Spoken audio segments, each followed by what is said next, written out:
ಓಂ ಶಂಕರಂ ಶಂಕರಾಚಾರ್ಯಂ ಕೇಶವಂ ಬಾದರಾಯಣಂ ಸೂತ್ರಭಾಷ್ಯಕೃತೌ ವಂದೇ ಭಗವಂತೌ ಪುನಃ ಪುನಃ ಭಗವಂತೌ ಪುನಃ ಪುನಃ.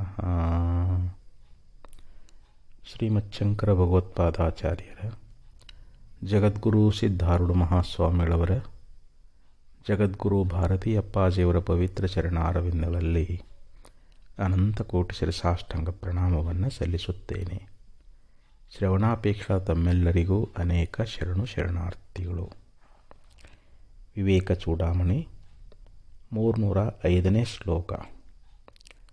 ಸದೈಕರೂಪಸ್ಯ ಚಿದಾತ್ಮನೋ ವಿಭೋರಾನಂದಮೂರ್ತೇರನವದ್ಯ ಕೀರ್ತೇಃ ನೈವಾನ್ಯಥಾ ಕ್ವಾಪ್ಯ ವಿಕಾರಿಣಸ್ಥೆ ವಿನಾಹಮಧ್ಯಾಸಮಮುಷ್ಯ ಸಂಸ್ಕೃತಿಃ.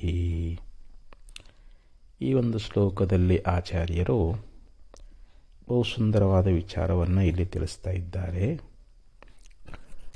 ಸದಾ ಏಕರೂಪಸ್ಯ, ಸದೈಕರೂಪಸ್ಯ ಅಂದರೆ ಸದಾ ಏಕರೂಪಸ್ಯ ಚಿದಾತ್ಮನೋ, ಯಾವಾಗಲೂ ಏಕರೂಪನಾಗಿರತಕ್ಕಂಥ ಆ ಜ್ಞಾನಸ್ವರೂಪನಾಗಿರುವಂಥ ವಿಭೋಃ ಆನಂದಮೂರ್ತೆ, ವ್ಯಾಪಕನಾಗಿರ್ತಕ್ಕಂಥ ಆನಂದ ವಿಗ್ರಹವೇ ಆಗಿರುವಂಥ ಅನವದ್ಯ ಕೀರ್ತೆ, ನಿಷ್ಕಳಂಕ ಕೀರ್ತಿಯುಳ್ಳಂಥ ಅವಿಕಾರಿಣ ನಿರ್ವಿಕಾರನಾಗಿರ್ತಕ್ಕಂಥ ಅಮುಷ್ಯತೆ ಅಂದರೆ ಇಂಥ ಸ್ವರೂಪನಾಗಿರ್ತಕ್ಕಂಥ ನಿನಗೆ ಅಧ್ಯಾಸಂ ವಿನಾ ಅಂದರೆ ಅಹಂಕಾರದ ಒಂದು ಅಧ್ಯಾಸವನ್ನು ಬಿಟ್ಟರೆ ಅನ್ಯಥಾ ಕ್ವ ಅಪಿ ಸಂಸ್ಕೃತಿ ಏವನ ಅಂತ ಹೇಳಿದರು. ಅಂದರೆ ಬೇರೆ ರೀತಿ ನನಗೆ ಎಲ್ಲಿಯೂ ಸಂಸಾರ ಅನ್ನುವಂಥದ್ದಿಲ್ಲ ಅಂತ ಇಲ್ಲಿ ಹೇಳಿಕೆ ಹೊರಟಿದ್ದಾರೆ. ಸದಾ ಏಕರೂಪಸ್ಯ ಅಂದರೆ ನಮ್ಮ ಆತ್ಮಸ್ವರೂಪ ಅನ್ನುವಂಥದ್ದು ಯಾವಾಗಲೂ ಒಂದೇ ರೀತಿಯಾಗಿರುವಂಥದ್ದು, ಅದರಲ್ಲಿ ಬದಲಾವಣೆ ಅನ್ನುವಂಥದ್ದಿಲ್ಲ. ಈಗ ನಮ್ಮ ಶರೀರ ಅನ್ನುವಂಥದ್ದು ತಾಯಿ ಗರ್ಭದಲ್ಲಿರುವಾಗ ಒಂದು ಸ್ವರೂಪದಲ್ಲಿರ್ತದೆ. ತಾಯಿ ಗರ್ಭದಿಂದ ಹುಟ್ಟಿ ಬಂದ ಬಳಿಕ ಅದು ವಿಕಾರವನ್ನು ಪಡಿತಾ ಇರ್ತದೆ. ತಾಯಿ ಎದೆ ಹಾಲು ಕುಡಿದು ಆಮೇಲೆ ಅನ್ನವನ್ನು ಉಣ್ತಾ ಆ ಶರೀರ ಅದು ಬಾಲ್ಯಾವಸ್ಥೆ, ಮೊದಲು ಶಿಶು ಅವಸ್ಥೆ, ಆಮೇಲೆ ಬಾಲ್ಯಾವಸ್ಥೆ ಅನ್ನುವಂಥದ್ದು ಬರ್ತದೆ. ಅದಕ್ಕೆ ಮತ್ತೆ ಮುಂದೆ ಬಾಲ್ಯ, ಯೌವನ, ಮುಪ್ಪು, ಮರಣ, ಹೀಗೆ ಈ ಶರೀರ ಕ್ಷಣ ಕ್ಷಣಕ್ಕೂ ಇದು ವಿಕಾರವನ್ನು ಪಡಿತಾ ಕೊನೆಗೊಂದು ದಿವಸ ಇಲ್ಲವಾಗಿ ಬಿಡ್ತದೆ, ನಾಶವನ್ನು ಹೊಂದಿಬಿಡ್ತದೆ. ಇದು ಷಡ್ಭಾವಿಕಾರಗಳಿಂದ ಕೂಡಿಕೊಂಡದು ಈ ನಮ್ಮ ಶರೀರ. ಹಾಗೆ ಪ್ರಪಂಚನೂ ಕೂಡ ಸದಾ ಒಂದೇ ರೂಪದಲ್ಲಿ ಇರೋದಿಲ್ಲ. ಈ ಪ್ರಪಂಚ ಇದು ತ್ರಿಗುಣಾತ್ಮಕವಾಗಿರತಕ್ಕಂಥದ್ದು. ಇವು ಸದಾ ವಿಕಾರ ಉಳ್ಳವುಗಳದಾವ. ಆದರೆ ಆತ್ಮ ಮಾತ್ರ ಅವನು ನಿತ್ಯವೂ ಏಕರೂಪನಾಗಿರ್ತಾನೆ. ಬಾಲ್ಯ ಬರೋದಕ್ಕಿಂತಲೂ ಮೊದಲು ಇದ್ದವನೇ, ಅಂದರೆ ಶರೀರ ಹುಟ್ಟೋದಕ್ಕಿಂತ ಮೊದಲು ಇದ್ದವನೇ, ಶರೀರ ಬಂದಾಗಲೂ ಅದೇ ಸ್ವರೂಪದಲ್ಲಿದ್ದಾನ. ಶರೀರ ನಾಶಾನಂತರದಲ್ಲಿಯೂ ಕೂಡ ಹಾಗೇ ಇರ್ತಾ ಇದ್ದಾನೆ. ಅಂದರೆ ಅವನು ದೇಶ ಕಾಲ ವಸ್ತುಗಳಿಗೆ ಒಳಪಟ್ಟವನಲ್ಲ. ಒಂದು ದೇಶದಲ್ಲಿದ್ದು ಇನ್ನೊಂದು ದೇಶದಲ್ಲಿ ಇಲ್ಲ ಅಂತ ಹೇಳಿಸಿಕೊಳ್ಳೋದಿಲ್ಲ. ಹೆಂಗೆ ಆಕಾಶ ಅನ್ನುವಂಥದ್ದು ಯಾವ ದೇಶಕ್ಕೆ ಹೋದ್ರೂ ಕೂಡ ಆಕಾಶ ಅದು ನಿರ್ವಿಕಾರವಾಗಿ ಒಂದೇ ರೂಪವಾಗಿ ಅದು ಅಸಂಗವಾಗಿ ಅದು ಆಕಾಶ ಅನ್ನುವಂಥದ್ದು. ಹಾಗೆ ಇಲ್ಲಿ ಆತ್ಮನೂ ಕೂಡ ಒಬ್ಬನೇ ಅದಾನೆ. ಏಕೋ ದೇವ ಸರ್ವಭೂತೇಷು ಗೂಢ. ಒಬ್ಬ ಆತ್ಮನೇ ಎಲ್ಲ ಶರೀರಗಳಲ್ಲಿ ಅತ್ಯಂತ ರಹಸ್ಯವಾಗಿದ್ದಾನೆ. ಸರ್ವವ್ಯಾಪಿ ಸರ್ವಭೂತಾಂತರಾತ್ಮ, ಸರ್ವತ್ರ ವ್ಯಾಪಕನಾಗಿ ಎಲ್ಲ ಜೀವಿಗಳ ಅಂತರಾತ್ಮನೇ ಆಗಿದ್ದಾನೆ. ಕರ್ಮಾಧ್ಯಕ್ಷ ಸರ್ವಭೂತಾದಿವಾಸ, ಆತ್ಮನ ಸನ್ನಿಧಿಯಲ್ಲಿ ಈ ಶರೀರಾದಿಗಳು ಕ್ರಿಯೆಯುಳ್ಳವುಗಳಾಗಿದ್ದಾವೆ. ಹೆಂಗೆ ಸೂರ್ಯೋದಯ ಸಮಕಾಲದಲ್ಲಿ ಎಲ್ಲ ಜೀವರಾಶಿಗಳು ತಮ್ಮ ತಮ್ಮ ಕರ್ಮಗಳಲ್ಲಿ ತೊಡಗುತ್ತಾ ಇದ್ದಾರೋ, ತಾವು ಮಾಡಬೇಕಾದಂಥ ಕರ್ತವ್ಯದಲ್ಲಿ ಹೇಗೆ ತೊಡಗ್ತಾ ಇದ್ದಾರೋ, ಆದರೆ ಸೂರ್ಯ ಮಾತ್ರ ಅಸಂಗದಾನ. ಸೂರ್ಯ ಮಾತ್ರ ಈ ಜಗತ್ತಿನ ಯಾವ ವ್ಯವಹಾರಗಳಿಗೂ ಅವ ಅಂಟುಕೊಂಡಿಲ್ಲ. ಹಾಗೆ ಇಲ್ಲಿ ಆತ್ಮನ ಸನ್ನಿಧಿಯೊಳಗೆ ಈ ನಮ್ಮ ಶರೀರ, ಇಂದ್ರಿಯಗಳು, ಅಂತಃಕರಣ ಇವು ನಾನಾ ರೀತಿಯ ಕ್ರಿಯೆಗಳನ್ನು ಮಾಡಿದ್ರೂ ಕೂಡ, ವ್ಯವಹಾರ ಮಾಡಿದ್ರೂ ಕೂಡ ಆತ್ಮ ಇವುಗಳಿಗೆ ಅಸಂಗನಾಗಿ ನಿರ್ಲಿಪ್ತನಾಗಿ ಅವನು ಸಾಕ್ಷಿ ಸ್ವರೂಪದಿಂದ ಅದಾನ. ಅವನು ವಿಶೇಷವಾಗಿ ನಮ್ಮ ಶರೀರದಲ್ಲಿ ವ್ಯಕ್ತವಾಗ್ತಾ ಇದ್ದಾನೆ. ಬುದ್ಧಿ ಅನ್ನುವಂಥ ಗುಹೆಯೊಳಗೆ ಆತ್ಮನ ವಿಶೇಷವಾದಂಥ ಅಭಿವ್ಯಕ್ತಿ ಅನ್ನುವಂಥದ್ದು. ಹೆಂಗೆ ಕನ್ನಡಿ ಉಪಾಧಿಯೊಳಗನ ಮುಖದ ದರ್ಪಣ, ಮುಖದ ಒಂದು ಪ್ರತಿಬಿಂಬ ಅನ್ನುವಂಥದ್ದು ತೋರುತ್ತದೆಯೋ, ಮುಖ ಎಲ್ಲ ಕಡೆಯೂ ತೋರಂಗಿಲ್ಲ. ನಾವು ಗಾಡಿ ಮುಂದೆ ನಿಂತುಕೊಂಡ್ರೆ ಅಥವಾ ಮನೆ ಕಂಬದ ಮುಂದೆ ನಿಂತುಕೊಂಡ್ರೆ ಆ ಕಂಬದೊಳಗೆ ಗಾಡಿಯೊಳಗೆ ನೋಡಕ್ಕೆ ಹೋದ್ರೆ ನಮ್ಮ ಮುಖ ಕಾಣ್ತದೇನು ಅಂತಂದರೆ ಇಲ್ಲ. ನಮ್ಮ ಮುಖ ಸ್ಪಷ್ಟವಾಗಿ ಕಾಣಬೇಕು ಅಂತಂದರೆ ನಾವು ಕನ್ನಡಿಯನ್ನೇ ಹೇಗೆ ಆಶ್ರಯಿಸ್ತಾ ಇದ್ದೀವಿಯೋ, ಕನ್ನಡಿಯೊಳಗನೆ ನಮ್ಮ ಮುಖದ ಅಭಿವ್ಯಕ್ತಿ ಅನ್ನುವಂಥದ್ದು ಹೆಂಗೆ ಆಗ್ತದೋ ಹಂಗೆ ಆತ್ಮ ಸರ್ವವ್ಯಾಪಕನಾಗಿದ್ದರೂ ಕೂಡ, ಎಲ್ಲ ಕಡೆಯಲ್ಲಿ ಪರಿಪೂರ್ಣ ತುಂಬಿಕೊಂಡಿದ್ರೂ ಕೂಡ ಆತ್ಮ ಪ್ರಕಟ ಆಗುವುದು ಎಲ್ಲಿ ಅಂತಂದರೆ ಅಂತಃಕರಣ ಅನ್ನುವಂಥ ದರ್ಪಣ, ಒಂದು ಕನ್ನಡಿ ಅಂತ. ಅಂತಃಕರಣ ಒಂದು ಕನ್ನಡಿ ಅಂತ ತಿಳ್ಕೊಡ್ರಿ. ಆ ಅಂತಃಕರಣ ಅನ್ನುವಂಥ ಕನ್ನಡಿಯೊಳಗನ ವಿಶೇಷವಾಗಿ ಅಲ್ಲಿ ಆತ್ಮನ ಪ್ರಾಕಟ್ಯತೆ ಅನ್ನುವಂಥದ್ದು ಅದು. ಅದಕ್ಕೆ ಇಲ್ಲಿ ಹೇಳಿದರು, ಸದಾ ಅಂದ್ರೇನು, ನಿತ್ಯವೂ ಯಾವಾಗಲೂ ಏಕರೂಪಸ್ಯ ಅಂದರೆ ಒಂದೇ ಸ್ವರೂಪನಾಗಿರುವಂಥವನು, ಏಕರೂಪನಾಗಿರುವಂಥವನು. ಅವನಲ್ಲಿ ಕ್ರಿಯಾದಿಗಳಿಲ್ಲ, ಅವನಲ್ಲಿ ವಿಕಾರಗಳಿಲ್ಲ.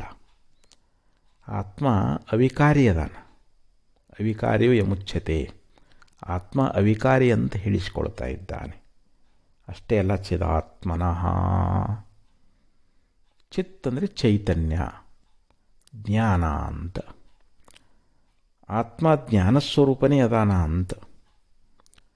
ಆತ್ಮನಲ್ಲಿ ಜಡತ್ವ ಅನ್ನುವಂಥದ್ದಿಲ್ಲ. ಅವನು ಸದಾ ಅರಿಯುವವನೇ ಆಗಿದ್ದಾನೆ. ಅದಕ್ಕೆ ಅರಿವೆ ತಾನೆಂದು ನಂಬೆ ನಿಂದೊಡೆ ಮುಕ್ತಿ ಪರತಿಲ್ಲವೆಂಬುದು ನಿಗಮೋಕ್ತಿ ಅಂತ ನಿಜಗುಣಸ್ಗಳವರು ಹೇಳ್ತಾ ಇದ್ದಾರೆ. ನಾನು ಅರುಸ್ವರೂಪನೇ ಇದ್ದೀನಿ, ನಾನು ಜ್ಞಾನಸ್ವರೂಪನೇ ಇದ್ದೀನಿ ಅಂಥೇಳಿ ಯಾರು ಅರಿತುಕೊಳ್ತಾ ಇದ್ದಾರೋ ಆಗಲೇ ಮುಕ್ತಿ ಅಂತ ಹೇಳ್ತಾರೆ. ನಂಬಿನಿಂದೊಡೆ ಮುಕ್ತಿ. ಅರುಸ್ವರೂಪನೇ ನಾನಿದ್ದೇನೆ ಅನ್ನುವಂಥ ಒಂದು ನಂಬಿಕೆ, ವಿಶ್ವಾಸ ಅನ್ನುವಂಥದ್ದು ನಮಗೆ ಯಾವಾಗ ಬರ್ತದೋ ನಾವು ಆಗಲೇ ಮುಕ್ತರು ಅಂತ. ಅಂದರೆ ಶ್ರುತಿವಾಕ್ಯವನ್ನು ನಂಬಬೇಕು, ಮಹಾತ್ಮರ ವಾಕ್ಯವನ್ನು ನಾವು ನಂಬಬೇಕು. ನಾನು ಯಾವಾಗಲೂ ಸ್ವಯಂ ಪ್ರಕಾಶನಾಗಿ ಈ ದೇಹಾದಿಗಳನ್ನು ಪ್ರಕಾಶ ಮಾಡ್ತಾ ಇದ್ದೀನಿ. ನೋಡಿ, ಜಾಗ್ರವನ್ನು ಪ್ರಕಾಶ ಮಾಡುವುದು ಆತ್ಮವೇ, ಸ್ವಪ್ನವನ್ನು ಪ್ರಕಾಶ ಮಾಡುವುದು ಆತ್ಮವೇ, ಹಾಗೆ ಸುಸುಪ್ತಿಯನ್ನು ಪ್ರಕಾಶ ಮಾಡುವುದು ಆತ್ಮವೇ. ಈ ನಮ್ಮ ಆತ್ಮವೇ ಜಾಗ್ರ, ಸ್ವಪ್ನ, ಸುಸುಪ್ತಿ ಎನ್ನುವಂಥ ಮೂರು ಅವಸ್ಥೆಗಳನ್ನು ಸದಾ ಅರಿತಾ ಇರ್ತದೆ. ಯಾಕಂದರೆ ನಾವು ಜಾಗ್ರದಲ್ಲಿ ಬೆಳಗ್ಗೆಯಿಂದ ಮಲಗುವವರೆಗೆ ಏನು ಕೆಲಸ ಮಾಡ್ತೀವಿ ಎಲ್ಲವನ್ನು ನಾವು ಹೇಳ್ತಾ ಇದ್ದೀವಿ. ಮತ್ತು ಸ್ವಪ್ನದಲ್ಲಿ ನಾವು ಏನು ಆ ಮನೋಕಲ್ಪಿತವಾಗಿರ್ತಕ್ಕಂಥ ಸಾಮ್ರಾಜ್ಯವನ್ನು ಕಾಣ್ತಾ ಇದ್ದೇವಲ್ಲ, ಸ್ವಪ್ನದಲ್ಲಿ ವಿಚಿತ್ರವಾಗಿರ್ತಕ್ಕಂಥ ಒಂದು ಪ್ರಪಂಚ ತೋರ್ತದೆ, ನಾವು ಅದನ್ನು ಕೂಡ ಅರಿತಾ ಇದ್ದೀವಿ. ಗಾಢನಿದ್ರೆಯಲ್ಲಿ ಆ ಪ್ರತಿಬಿಂಬಾನಂದವ ಅನುಭವ ಮಾಡ್ತೇವೆ, ಅದನ್ನು ಕೂಡ ನಾವು ಅರಿತಾ ಇದ್ದೀವಿ. ಅದಕ್ಕೆ ನಾವು ಯಾವಾಗಲೂ ಅರುಸ್ವರೂಪರೇ ಅದೇ ಹೊರತು ನಮ್ಮೊಳಗೆ ಮರವೇ ಅನ್ನುವಂಥದ್ದಿಲ್ಲ, ಆತ್ಮನಲ್ಲಿ ಮರವೇ ಅನ್ನುವಂಥದ್ದಿಲ್ಲ. ನಾ ಮರ್ತೀನಿ ಅಂತಾರಲ್ಲ ಅಂತಂದರೆ ಆ ಮರವೇ ಅನ್ನೋದು ಬುದ್ಧಿಯ ಧರ್ಮ. ಬುದ್ಧಿ ಅರಿವು ಮರಗಳಿಂದ ಕೂಡಿಕೊಂಡದ. ಇಲ್ಲಿ ಅಹಂಕಾರ ಅನ್ನುವಂಥದ್ದು ನಾನು ಕರ್ತ, ನಾನು ಭೋಕ್ತ ಅಂತ ಭಾವಿಸಿಕೊಂಡದು. ಹೀಗೆ ಆತ್ಮನ ಅರಿವನ್ನೇ ಪಡ್ಕೊಂಡು ಈ ಬುದ್ಧಿ, ಅಹಂಕಾರ ಮೊದಲಾದವುಗಳು ಅರಿವುಳ್ಳವುಗಳಾಗಿದ್ದಾವೆ. ಆದರೆ ಸ್ವರೂಪತಃ ಇವು ಜಡಗಳಾಗಿದ್ದಾವೆ. ಆದ್ದರಿಂದ ಇಲ್ಲಿ ಚಿದಾತ್ಮನಃ ಅಂದ್ರೇನು? ಕೇವಲ ಜ್ಞಾನಸ್ವರೂಪನಾಗಿರ್ತಕ್ಕಂಥವನು. ವಿಭೋಹೋ, ವಿಭೋಹೋ ಅಂತಂದರೆ ವ್ಯಾಪಕನು ಅಂತ. ಅವನು ಪರಿಪೂರ್ಣವಾಗಿ ಎಲ್ಲ ಕಡೆಯಲ್ಲೂ ವ್ಯಾಪಿಸಿಕೊಂಡಿದ್ದಾನೆ. ನಮ್ಮ ಉದಾಹರಣೆ ಅಂದರೆ ಆಕಾಶವೇ. ಆಕಾಶ ಅನ್ನುವಂಥದ್ದು ಸರ್ವಗತಃ, ಎಲ್ಲ ಕಡೆಯಲ್ಲಿ ಹೆಂಗೆ ವ್ಯಾಪಿಸಿಕೊಂಡೈತೋ. ಆಕಾಶ ಅಂದರೆ ಅವಕಾಶ ಕೊಟ್ಟಿದ್ದಕ್ಕನ್ನ ಆಕಾಶ ಅಂತ ಕರೀತಾರೆ. ಈಗ ನಾವು ಮನೆ ನಿರ್ಮಾಣ ಮಾಡಲಿಕ್ಕೆ, ಮಠ ನಿರ್ಮಾಣ ಮಾಡಲಿಕ್ಕೆ ಆಕಾಶವೇ ಅವಕಾಶ ಕೊಟ್ಟದು. ಈ ಸಮಸ್ತ ಪ್ರಪಂಚ ಅನ್ನುವಂಥದ್ದು ಆಕಾಶದೊಳಗೆ ಐತಿಲ್ಲ. ಹಾಗೆ ಇಲ್ಲಿ ಈ ಬ್ರಹ್ಮನ ಒಂದು ಏಕಾಂಶೇನ ಸ್ಥಿತೋ ಜಗತ್, ಆ ಬ್ರಹ್ಮದ ಏಕಾಂಶದಲ್ಲಿ ಜಗತ್ತನ್ನುವಂಥದ್ದು ಅದಂತ ಹೇಳ್ತಾರೆ. ಈ ಜಗತ್ತಂದ್ರೇನು? ಈ ಪಂಚಮಹಾಭೂತಗಳಿಂದ ಕೂಡಿಕೊಂಡದ್ದು.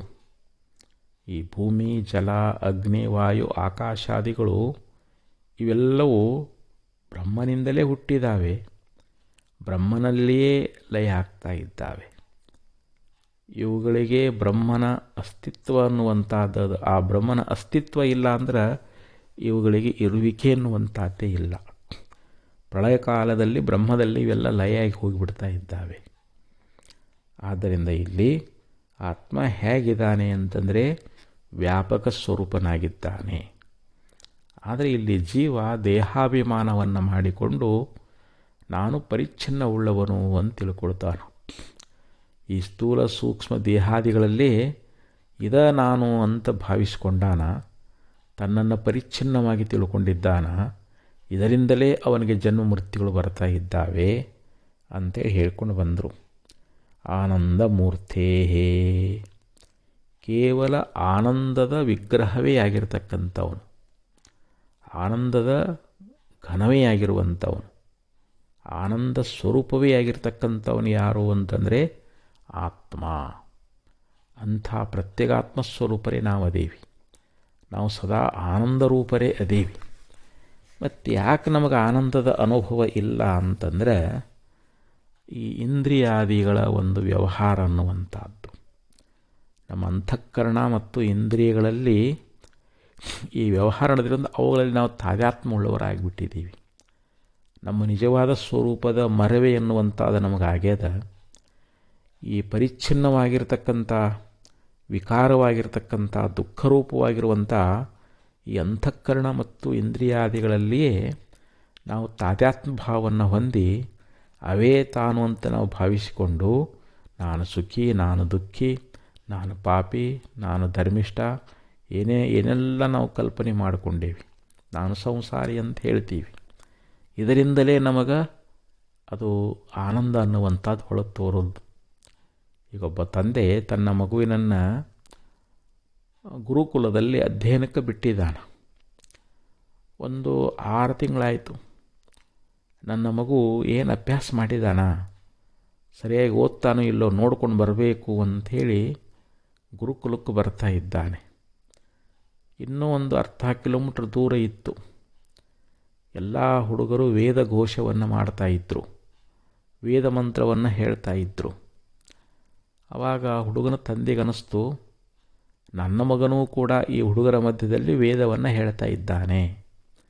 ಆದರೆ ಇದೇ ನನ್ನ ಮಗನ ಧ್ವನಿ ಅಂತ ಅವನಿಗೆ ಗುರ್ತೈಸ್ಲಿಕ್ಕೆ ಆಗ್ತಾ ಇಲ್ಲ.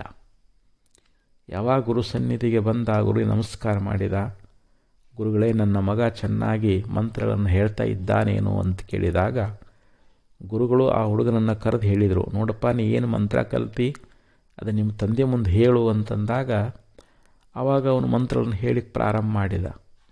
ಆವಾಗ ಇದೇ ನನ್ನ ಮಗನ ಧ್ವನಿ ಅನ್ನೋದು ಅವನಿಗೆ ಅನುಭವಕ್ಕೆ ಬಂತು. ಅದನ್ನು ಪ್ರತ್ಯಕ್ಷವಾಗಿ ಕಂಡುಕೊಂಡ. ಹಂಗೆ ಈ ಆತ್ಮನ ಆನಂದ ಅನ್ನುವಂಥದ್ದು ಈ ಇಂದ್ರಿಯಗಳ ಮನಸ್ಸಿನ ಒಂದು ವ್ಯವಹಾರಗಳಲ್ಲಿ ಅವುಗಳ ಒಂದು ಗದ್ದಲದೊಳಗೆ ನಮಗೆ ಆತ್ಮನ ಆನಂದ ತೋರೋಲ್ದು. ಅವೆಲ್ಲ ನಿಲ್ಲಬೇಕಂತಾರೆ. ಈಗ ಅಲ್ಲಿ ಒಬ್ಬ ಹುಡುಗನೇ ಯಾವ ರೀತಿ ಮಂತ್ರವನ್ನು ಹೇಳಿದಾಗ ಇದು ತನ್ನ ಮಗನ ಧ್ವನಿ ಅನ್ನೋದು ಹೆಂಗೆ ಸ್ಪಷ್ಟವಾಗಿ ಗುರ್ತಾಯಿತೋ ಹಂಗೆ ಇವೆಲ್ಲ ನಿಲ್ಲಿಸಬೇಕು. ಮನಸ್ಸಿನ ಸಂಕಲ್ಪಡಿಗೆ ಹೋಗಬೇಕು, ಬುದ್ಧಿಯಲ್ಲಿರ್ತಕ್ಕಂಥವುಗಳೆಲ್ಲ ಹೋಗಬೇಕು, ಮರಗಳು ಹೋಗಬೇಕು. ಎಲ್ಲ ಇಂದ್ರಿಯಗಳು, ಎಲ್ಲ ಮನಸ್ಸು, ಬುದ್ಧಿಚಿತ್ತ, ಅಹಂಕಾರ ಎಲ್ಲ ವ್ಯವಹಾರ ತಮ್ಮ ಕ್ರಿಯೆಗಳನ್ನು ನಿಲ್ಲಿಸಿದಾಗ ಮಾತ್ರ ಅಲ್ಲಿ ಆತ್ಮನ ಆನಂದ ಅನ್ನುವಂಥದ್ದು ನಮಗೆ ಅಪರೋಕ್ಷ ಆಗ್ತದೆ ಅಂತ ಹೇಳ್ತಾ ಇದ್ದಾರೆ.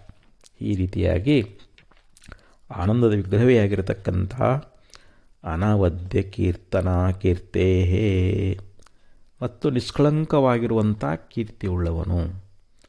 ಅವನ ಕೀರ್ತಿಗೆ ಯಾವುದೇ ಕಳಂಕ ಅನ್ನುವಂಥದ್ದಿಲ್ಲ. ಯಾಕೆ ನಮಗೂ ಕೀರ್ತಿ ಬರ್ತದೆ, ಇದು ಯಾವಾಗ ಅಪಕೀರ್ತಿ ಬರ್ತದೆ ಹೇಳೋಕ್ಕಾಗೋದಿಲ್ಲ.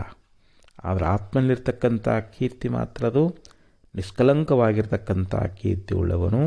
ಅವಿಕಾರಿಣ ಮತ್ತು ನಿರ್ವಿಕಾರ ಸ್ವರೂಪದಾನ. ಅವನಲ್ಲಿ ಯಾವುದೇ ವಿಕಾರ ಅನ್ನುವಂಥದ್ದಿಲ್ಲ. ಆತ್ಮ ಅವನು ವಿಕಾರ ಹೊಂದೋದಿಲ್ಲ. ನಾವಿಂತೆ ನಾನು ಭಾಳ ದಪ್ಪಾಗೀನಿ, ನಾನು ಭಾಳ ತೆಳ್ಳಗಾಗಿಬಿಟ್ಟಿದ್ದೀನಿ, ನಾನು ಸ್ವರ್ಗಿದ್ದೀನಿ, ಈ ವಿಕಾರಗಳು ಆತ್ಮನಲ್ಲಿಲ್ಲ. ಯಾಕೆ ದೇಹವೇ ನಾನು ಅಂತ ತಿಳ್ಕೊಂಡು ನಾನು ದಪ್ಪಾದೆ, ನಾನು ಕೆಂಪದೇನಿ, ನಾನು ಬೆಳ್ಳಗದೀನಿ, ನಾವು ಏನೆಲ್ಲ ಆರೋಪ ಮಾಡಿಕೊಂಡಿದ್ದೀವಿ. ಆದರೆ ನಮ್ಮ ನಿಜ ಸ್ವರೂಪ ಅನ್ನುವಂಥದ್ದು ಅದು ನಿರ್ವಿಕಾರವಾಗಿ ಇರುವಂಥದ್ದು. ಅಮುಷ್ಯತೆ ಅಹಂ ಅಧ್ಯಾಸಂ ವಿನ. ಇಂಥ ಸ್ವರೂಪನಾಗಿರ್ತಕ್ಕಂಥ ನಿನಗೆ ಅಂದ್ರೆ ಹೇ ಜೀವನೇ ಅಥವಾ ಹೇ ಪ್ರತ್ಯೇಗಾತ್ಮನಾಗಿರ್ತಕ್ಕಂಥ ನಿನಗೆ ಅಹಂ ಅಧ್ಯಾಸಂ ವಿನಾ. ಇಲ್ಲಿ ಅಹಂಕಾರದ ಒಂದು ಅಧ್ಯಾಸವನ್ನು ಬಿಟ್ಟರೆ, ಅಹಂಕಾರದಲ್ಲಿ ಯಾವ ಆರೋಪ ಅನ್ನುವಂಥದ್ದಾಗೈತಲ್ಲ ಅದನ್ನು ಬಿಟ್ಟರೆ ಅನ್ಯಥಾ ಕ್ವ ಅಪಿ ಸಂಸ್ಕೃತಿ ನ ಏವ. ಅಂದರೆ ಬೇರೆ ವಿಧವಾಗಿರತಕ್ಕಂಥ ಎಲ್ಲಿಯೂ ಸಂಸಾರ ಅನ್ನುವಂಥದ್ದು ಅದೇನು ಅಂತಂದರೆ ಇಲ್ಲವೇ ಇಲ್ಲ. ಇಲ್ಲಿ ಅಹಂಕಾರದ ಅಧ್ಯಾಸ ಬಿಟ್ಟು ಬಿಡ್ಬೇಕಷ್ಟೇ. ಅಹಂಕಾರದಲ್ಲಿ ಏನು ಅಧ್ಯಾಸ ಆಗೈತೆಲ್ಲ, ಅಹಂಕಾರವೇ ತಾನು ಅಂತ ನಾವೇನು ತಿಳ್ಕೊಂಡೇವಲ್ಲ, ಅದೇ ಇಲ್ಲಿ ನಮಗೆ ಸಂಸಾರಕ್ಕೆ ಕಾರಣ. ನಮಗೆ ಸಂಸಾರ ಬಂದಿದ್ದೇ ಈ ಅಹಂಕಾರವನ್ನು ನಾನು ಅಂತ ತಿಳ್ಕೊಂಡಿದ್ದು. ಅಹಂಕಾರದಲ್ಲಿ ಆತ್ಮಬುದ್ಧಿಯನ್ನು ಮಾಡಿದ್ದೇವಲ್ಲ, ಇದರಿಂದಲೇ ನಮಗೆ ಸಂಸಾರ ಅನ್ನುವಂಥದ್ದು ಪ್ರಾಪ್ತಿಯಾಗಿದೆ. ಅದಕ್ಕೆ ನಾವು ವಿಚಾರ ಮಾಡಿ ನೋಡಿದರೆ ಈ ಸಂಸಾರ ಅನ್ನುವಂಥದ್ದು ಆತ್ಮನಿಗೆ ಇಲ್ಲವೇ ಇಲ್ಲ. ಭವಮಾಲೆ ಒಳಗಾದೆ ನೆಂಬುದೇ ಪುಷಿ ನಿನ್ನ ವಿವರಿಸಿ ನೋಡಲೇ ಜೀವನೇ ಅಂತ ಹೇಳ್ತಾರೆ. ನಿನಗೆ ಈ ಹುಟ್ಟು ಸಾವು ಅನ್ನುವಂಥದ್ದು ಅದೇನು ಅಂತಂದ್ರೆ ಇಲ್ಲವೇ ಇಲ್ಲ. ಸುಮ್ಮನೆ ನಾನು ಹುಟ್ಟಿ ನಾನು ಸಾಯ್ತೀನಿ ಅಂತ ನಾವು ತಿಳ್ಕೊಂಡಿದ್ದೀವಿ.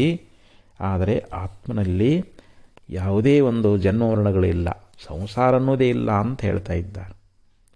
ನಿನಗೆ ಸಂಸಾರನೇ ಬಂದಿಲ್ಲ, ಮತ್ತು ನಿವೃತ್ತಿ ಅನ್ನೋದು ಎಲ್ಲಿ ಆಗ್ತದೆ? ನೀನು ಆರೋಪ ಮಾಡಿಕೊಂಡೀನಿ, ಕಲ್ಪಿಸಿಕೊಂಡಿದ್ದಿ ಅಷ್ಟೇ. ಈ ಪರಿಚ್ಛಿನ್ನವಾದ ದೇಹಾದಿಗಳಲ್ಲಿ ಇದೇ ನಾನು ಅಂತ ಇದರೊಳಗೆ ತಾದಾತ್ಮ ಭಾವನೆ ಉಳ್ಳವನಾಗಿ ನಾನು ಸಂಸಾರಿ, ನಾನು ಹುಟ್ಟವನು, ನಾನು ಸಾಯವನು ಅನ್ನುವಂಥ ಈ ಭ್ರಮ, ಈ ಭ್ರಾಂತಿ ನಮಗೆ ಅಜ್ಞಾನದಿಂದ ಬಂದದ, ಅಧ್ಯಾಸ ಮೂಲಕವಾಗಿ ಬಂದದ.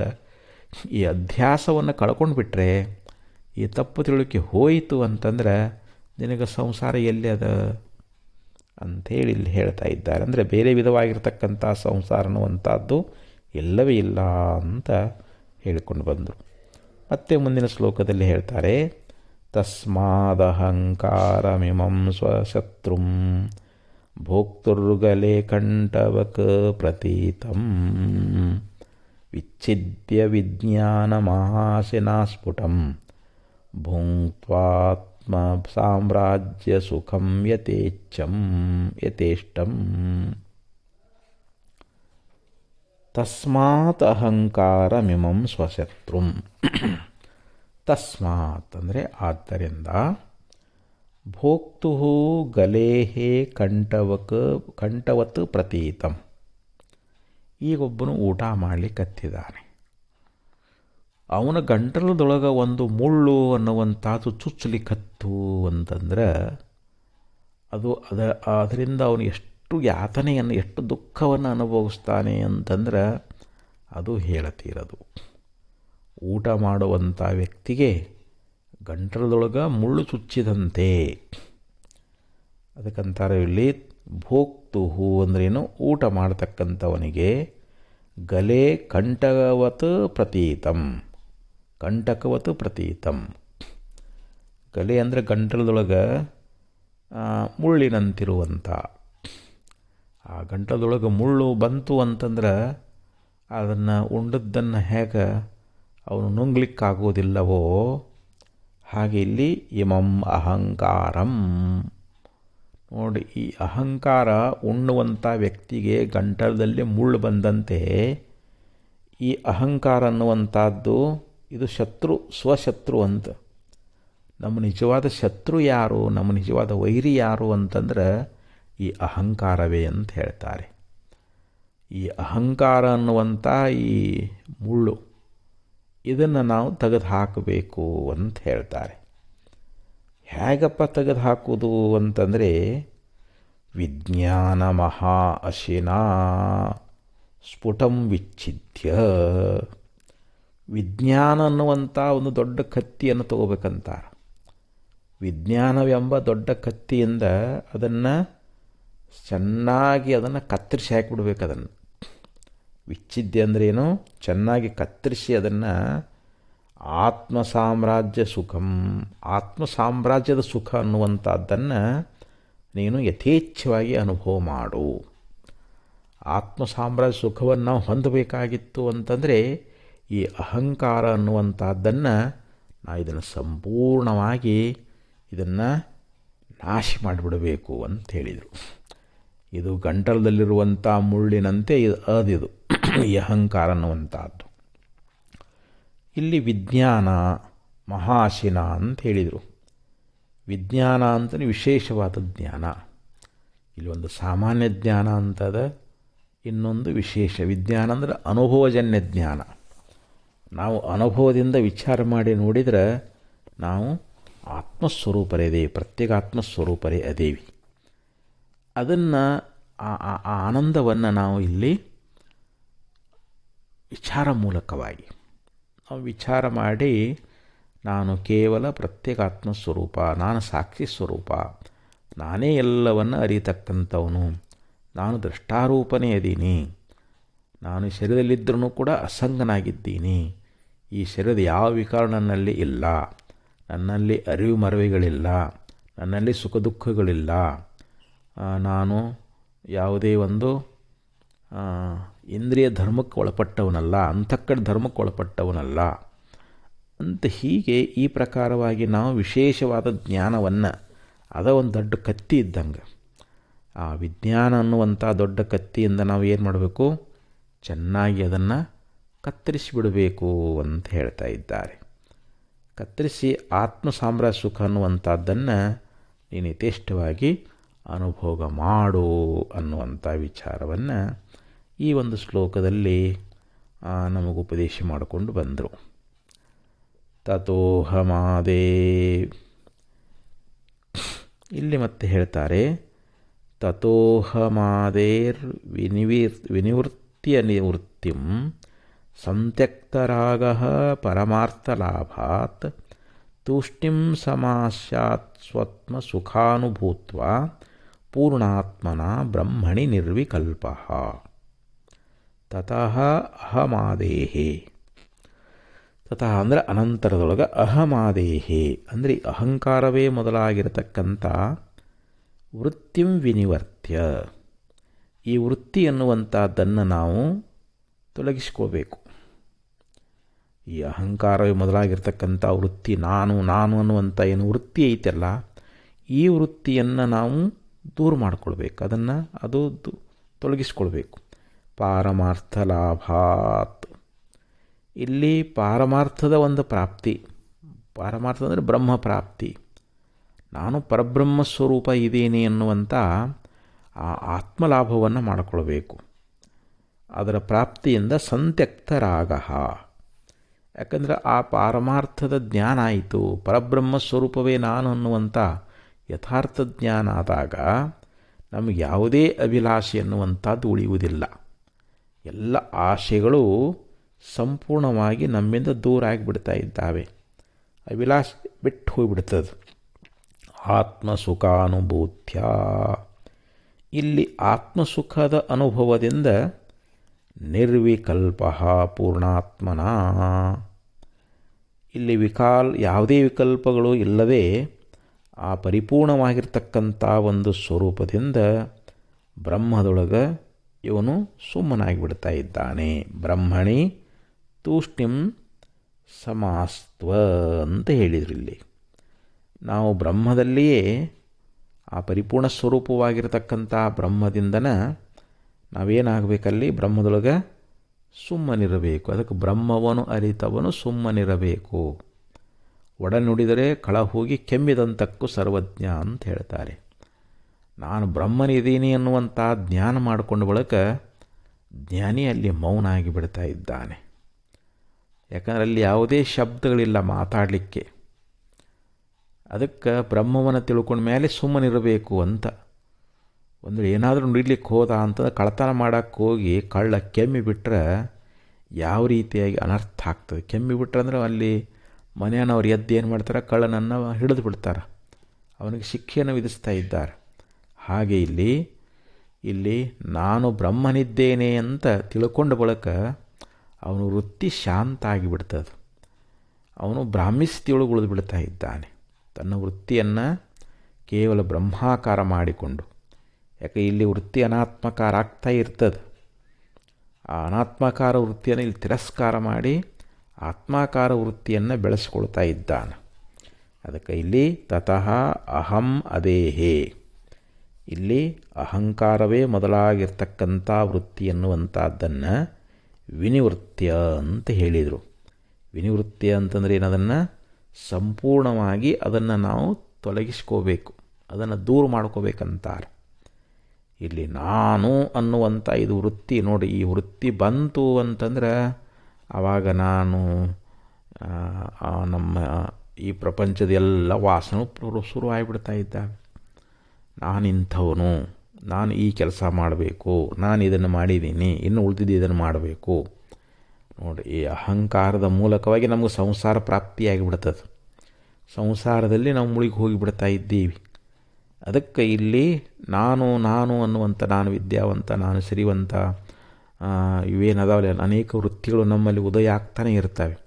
ಈ ವೃತ್ತಿಗಳ ಮೂಲಕವಾಗಿ ಜೀವನಿಗೆ ದುಃಖ, ಅದೇ ಬಂಧನ, ಇದರಿಂದಲೇ ಸಂಸಾರ.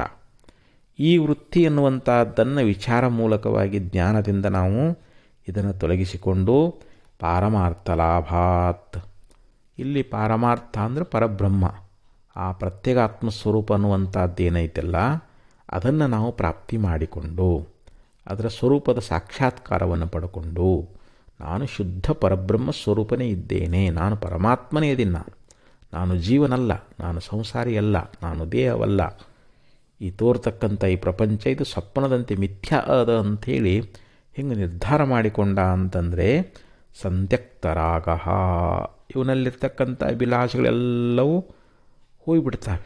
ಅವನ್ನೆಲ್ಲ ಬಿಟ್ಟು ಬಿಡ್ತಾನೆ. ಅವನು ಅಭಿಲಾಷೆಗಳು ತಾವೇ ಹೊರಟು ಹೋಗಿಬಿಡ್ತಾವೆ. ಯಾಕೆ ಈ ದೇಹ ನಾನಂದುಕೊಂಡಾಗ ಈ ಹೊರಗಿನ ವಿಷಯಗಳಲ್ಲಿ ನಮಗೆ ರಾಗ ಉಂಟಾಗ್ತದೆ. ಯಾವಾಗ ವಿಷಯಗಳು ನಮಗೆ ಅನುಕೂಲ ಆಗ್ತಾ ಇದ್ದಾವೆ ಅವುಗಳಲ್ಲಿ ನಾವು ರಾಗವನ್ನು ಮಾಡ್ತೀವಿ. ಯಾವ ನಮಗೆ ಪ್ರತಿಕೂಲ ಆಗ್ತಾವೋ ಅವುಗಳನ್ನು ನಾವು ದ್ವೇಷ ಮಾಡ್ತಾ ಇದ್ದೀವಿ. ವಿಷಯಗಳು ನಮಗೆ ಪ್ರತಿಕೂಲ ಆದಾಗ ಅಲ್ಲಿ ದ್ವೇಷ ಉಂಟಾಗ್ತದೆ. ಅವು ನಮಗೆ ಅನುಕೂಲ ಆದಾಗ ಅವುಗಳಲ್ಲಿ ಪ್ರೀತಿ, ಅವುಗಳಲ್ಲಿ ಆಶೆ ಉಂಟಾಗ್ತದೆ, ಅಭಿಲಾಷೆ ಉಂಟಾಗ್ತದೆ. ಆದ್ದರಿಂದ ಇಲ್ಲಿ ಆತ್ಮದರ್ಶನ ಆಯಿತು ಅಂತಂದರೆ ಆವಾಗ ಅಭಿಲಾಷೆ ಎನ್ನುವಂಥದ್ದು ಹೋಗಿಬಿಡ್ತದೆ. ಭೂತ್ಯ, ಇಲ್ಲಿ ಆತ್ಮಸುಖದಿಂದ, ಈ ಆತ್ಮದ ಒಂದು ಸುಖಾನುಭವದಿಂದ ನಾವೇನು ಮಾಡಬೇಕಿಲ್ಲಿ ನಿರ್ವಿಕಲ್ಪ ಅಂದರೆ ಯಾವುದೇ ಕಲ್ಪನೆಗಳಿಲ್ಲದೆ ವಿಕಲ್ಪದಿಂದ ಕೂಡಿಕೊಂಡು, ಯಾವುದೇ ವಿಕಲ್ಪಾದಿಗಳಿಂದ ರಹಿತನಾಗಿ ಅಂತ. ಯಾವುದೇ ವಿಕಲ್ಪಗಳು ಉಳಿಯಂಗಿಲ್ಲ. ನಿರ್ವಿಕಲ್ಪಕ್ಕಂದ್ರೇನು, ವಿಕಲ್ಪರಹಿತನಾಗಿ ಅಂತ. ಆ ವಿಕಲ್ಪಾದಿಗಳು ರಹಿತನಾಗಿ, ವಿಕಲ್ಪಗಳು ಏನಾದ್ರು ಉಳಿತಾವೇನು ಅಂತ ಇಲ್ಲ. ಯಾಕಂದರೆ ಆತ್ಮಸುಖಾನುಭವದಿಂದ ಕೂಡ್ಕೊಂಡು ಬಿಡ್ತಾ ಇದ್ದಾನೆ.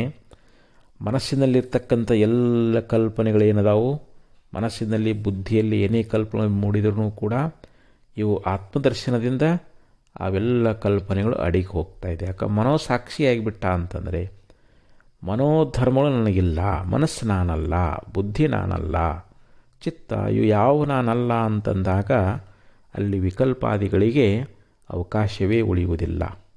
ಪೂರ್ಣಾತ್ಮನ ಬ್ರಹ್ಮಣೇ ತೂಷ್ಣಿಂ ಸಮಾಸ್ವ ಅಂತ ಹೇಳಿದರು. ಅಂಥ ಪರಿಪೂರ್ಣವಾಗಿರ್ತಕ್ಕಂಥ ಬ್ರಹ್ಮದಲ್ಲಿ ನೀನು ಮೌನವಾಗಿರು, ಸುಮ್ಮನೆ ಇದ್ದು ಬಿಡು ಅಂತ ಹೇಳ್ತಾರೆ. ಇಂಥ ಪರಿಪೂರ್ಣ ಸ್ವರೂಪವಾಗಿರ್ತಕ್ಕಂಥ ಆ ಪರಬ್ರಹ್ಮ ವಸ್ತುವೇ ನಾವಾಗಿದ್ದೀವಿ. ಆ ಸ್ಥಿತಿಯಿಂದ ನಾವು ಇದ್ದಾಗ ಮಾತ್ರ ನಮಗೆ ನಿಜಸ್ವರೂಪದ ಒಂದು ಪ್ರತ್ಯಕ್ಷಾನುಭವ ಅನ್ನುವಂಥದ್ದು ಉಂಟಾಗ್ತದೆ ಅಂಥೇಳಿ ಈ ಶ್ಲೋಕದಲ್ಲಿ ಉಪದೇಶ ಮಾಡಿಕೊಂಡು ಬಂದು ಮತ್ತೆ ಮುಂದಿನ ವಿಚಾರವನ್ನು ನಾಳೆ ಹೇಳ್ತಾರೆ. ನಾಳೆ ಶುರು ಮಾಡೋಣ ಅಂತ ಹೇಳ್ತಾ 2 ಅರ್ಪಿಸಿ ವಿರಮಿಸ್ತಾ ಇದ್ದೇನೆ. ಓಂ ತತ್ಸತ್.